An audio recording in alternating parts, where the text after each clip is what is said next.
Dia sombong ngabisin duit 1 juta buat ke mall. Waduh, dia belum tahu bang, kita ngabisin 1 juta itu cuma lihat HP naik doang ya kan bang.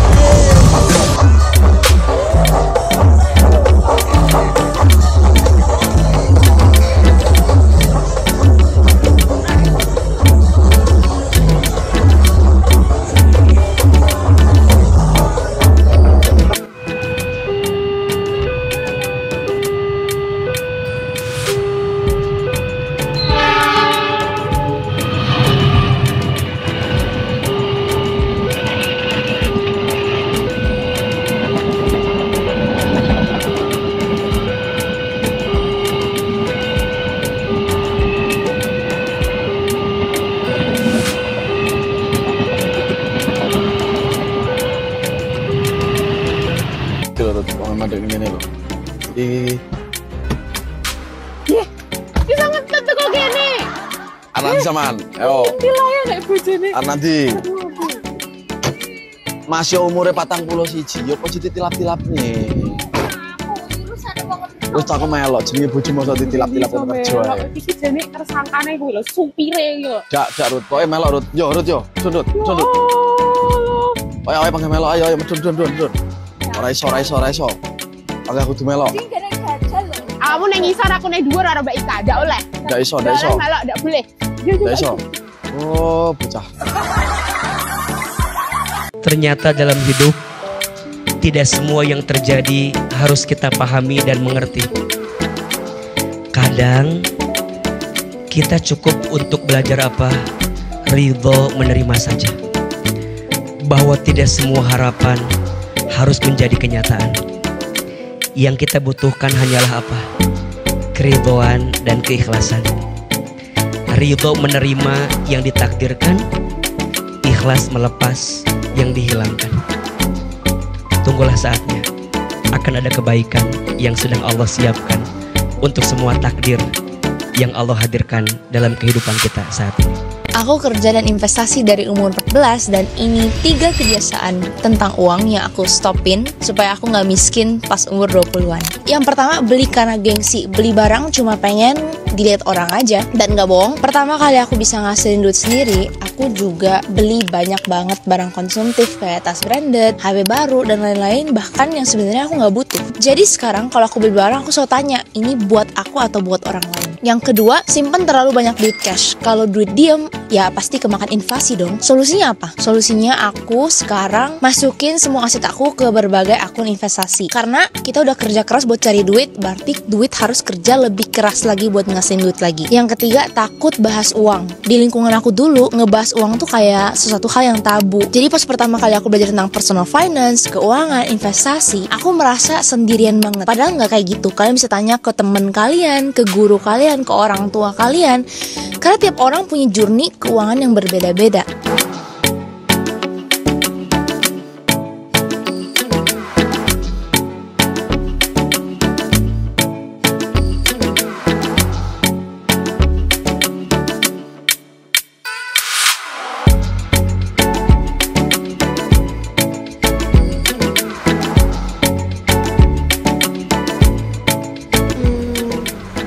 Apa yang kamu inginkan? Apa yang kamu inginkan? Oke. Semoga hasilnya memuaskan. Betul. Mencubit. Mencubit, betul. Gembira. Betul. Panjang umur. Panjang umur. Kegembiraan. Betul. Mencintaimu. Betul. Kemenangan. Betul. Waduh tugas. Cus.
Aku scroll belum nemu bangunan yang sudah jadi.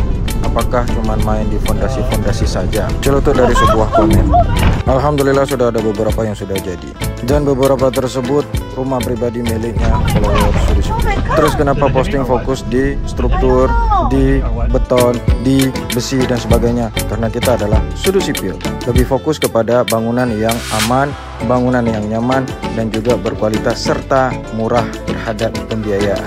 Dan juga untuk informasi bahwasanya Sudi Sipil untuk saat ini sedang membangun ada beberapa di Sepatan, Tangerang.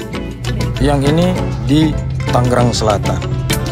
Yang ini juga bongkar bangunan lama, bangun baru di Larangan, Ciledug. Sedang yang ini kos-kosan di Berawe, Kota Banda Aceh. Yang ini mau start tahap selanjutnya untuk arsitekturnya di Lamdom, Banda Aceh. Sudi Sipil juga lagi membuat perencanaan untuk pembangunan rumah pribadi milik follower juga di Yemasin, Banda Aceh. Yang juga membongkar rumah lama untuk dibangun rumah baru miliknya Bos Gadget Banda Aceh di Lingki. Kak, coba elus bawahnya. Oke.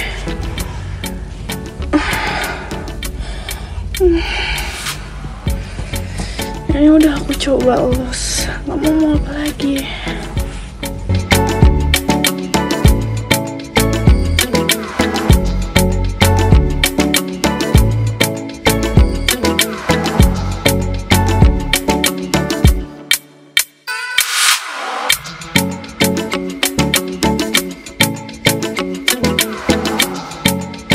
SKM, tanpa susu cair, tanpa creamer. Cukup 2 bahan ini, kamu bisa usaha sticky milk tanpa ribet. Bikinnya juga cuma pakai 2 bahan ini aja. Simak videonya sampai habis, gua bakal bocorin bahan rahasianya. Bahan pertama ini beneran ajaib, karena lu tinggal campurin 1 pack powder atau 500 gram powder ini dengan 1,5 liter air dingin. Lalu mixer 5 menitan sampai teksturnya mengental. Bahan yang kedua ini bikin HPP-nya jadi tambah rendah, karena pakai milk powder dari JPS yang harga per packnya lebih ekonomis dibanding fresh milk. Buatnya juga praktis, tinggal larutin 1 pack milk powder ini dengan 5 liter air matang. Nah, ini perhitungan per cupnya. Kalau penjualan per hari aja 100 cup, kalian bisa untung per hari 762.000. Dikali 30 hari, keuntungannya bisa hampir 23 juta. Atau kita kurangin deh, penjualan per hari 50 cup, kalian bisa untung dalam sehari hampir 400.000. Dalam sebulan, kalian bisa untung 11.430.000. Apalagi sekarang lagi ada promo untuk paket usaha sticky milk. Jadi kalian bisa makin untung. Buruan deh, manfaatin promo bundlingnya. Cepet. Halo calon pengusaha. Berapa sih modal bisnis daur ulang sampah plastik? Tenang, kita spill salah satu paket usaha dari pojok plastik yang gak butuh lahan luas. Star Day Edition senilai Rp25,4 Lalu, tambahkan upah tenaga kerja selama 25 hari kerja. 2,0 rupiah 0. Biaya packing 100 karung 300.000 rupiah. Beban listrik 2.200 watt tambah biaya lainnya. Total modal awal 34,47 rupiah 4.400 dengan target keuntungan sebesar 3.000 rupiah per kilogram dan kapasitas mesin mencapai 100 kg per 8 jam kerja. Kamu bisa balik modal dalam waktu hanya 1 tahun. Tertarik dan ingin tahu hitungan lengkapnya? Langsung.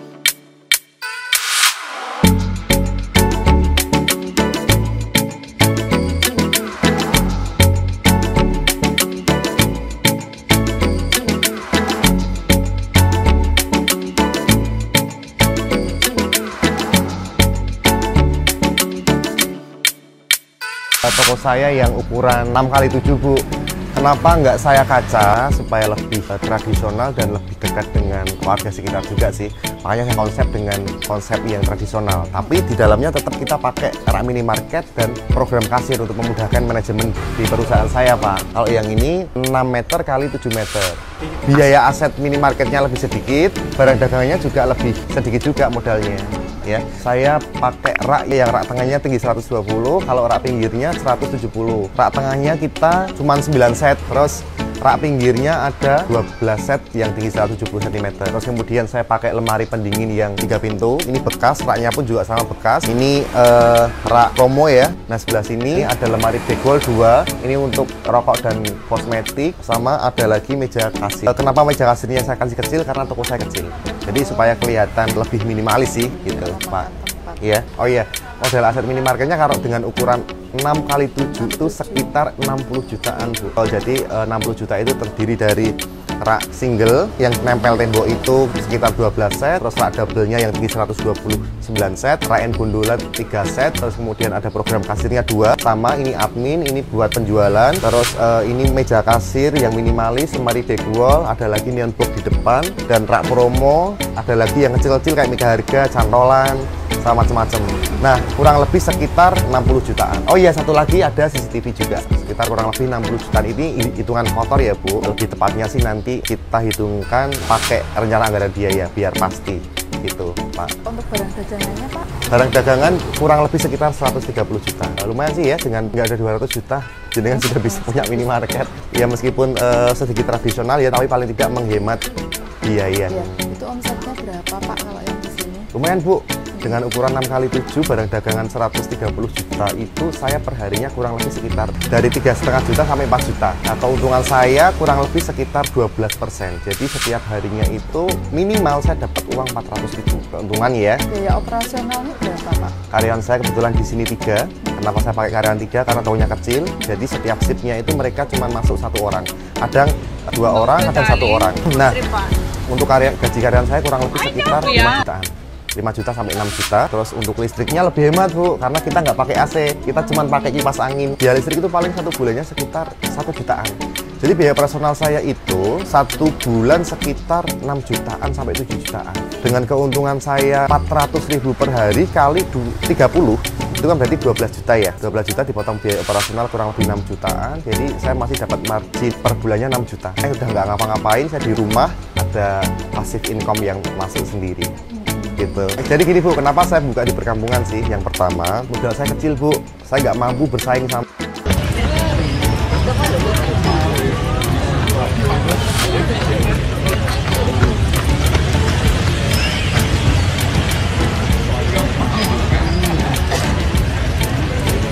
Berapa sih biaya pekerjaan dinding untuk rumah tinggal minimalis 6x10 meter dari bata sampai dengan cat finish? Oke, mari kita berdetailin satu-satu. Taruhlah asumsi luas dinding adalah 190 meter persegi, maka dengan acuan luas tersebut dibutuhkan yang pertama bata hebel sebanyak 19 kubik atau 10,3 juta, yang kedua tin bed sebanyak 10 zak atau 500.000, yang ketiga, semen untuk plaster dan aci sekitar 44 zak atau sekitar 2,2 juta. Yang keempat, pasir halus sekitar 4 kubik atau sekitar 1,6 juta. Dan yang terakhir adalah kebutuhan cat sekitar 2,4 juta. Jika total semuanya, maka didapat 18,9 juta. Harga ini tinggal ditambahkan biaya upah tenaga kerja yang terdiri atas tukang dan kenek. Nah, itu tadi adalah biaya asumsi material yang dibutuhkan untuk membangun dinding seluas 190 meter persegi pada lahan rumah minimalis 6x10 meter. Mimin sering bikin konten edukasi pembangunan rumah. Biar gak ketinggalan, follow Mimin ya. Dan kalau mau ngobrol pembangunan rumah,